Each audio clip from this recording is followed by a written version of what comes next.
ஒரு இப்போ என்ன விட்டுருங்க. இப்போ ஒருத்தர் இருக்காரு. ஒரு தவறான தொழில் கூட ஒரு பண்றவரோட பழகிட்டு இருக்காருன்னு வச்சுக்கங்க. இவரோட ஃபீல்டு, இவரோட ஒர்க், இவரோட ஸ்பீச் எல்லாமே வேற. அவங்களோட காஸ்ட்டு, அவங்களோட ஸ்பீச்சு, அவங்களோட ஃபீல்டு எல்லாமே வேற.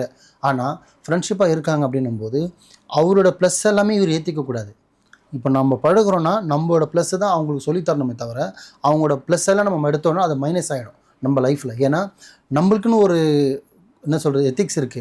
நம்ம இப்படி தான் இருக்கணும், இப்படி தான் பேசணும், இப்படி தான் பழகணும், இதுதான் சாப்பிடணும், இந்த டைமில் தூங்கணும், என்னென்ன லிமிட்டில் பேசணும், எங்கே லூஸ் டாக் விடக்கூடாதுன்ற மாதிரி ஒரு எத்திக்ஸோடு வாழணும். சும்மா ஏதோ கடமைக்கு பேசணும், கடமை இருக்கக்கூடாது. ஸோ அப்படி இருக்கும்போது நம்ம யாரை கூட வேணால் பழகலாம், எந்த விஷயம்னும் பண்ணலாம். ஆனால் பழகுற ஆள் முக்கியம் கிடையாது. அவங்க எப்படிப்பட்ட கேரக்டர், அந்த கேரக்டர் ப்ளஸ் ஆர் மைனஸ் என்ன இருக்குது, அவன் பேசுகிற நல்லது இருந்தால் நீங்கள் எடுத்துக்கலாம். அவன் நல்ல விஷயம் காட்டுறானா அதை எடுத்துக்கங்க. நல்ல பாதையில் செல்றானா கூட செல்லுங்க.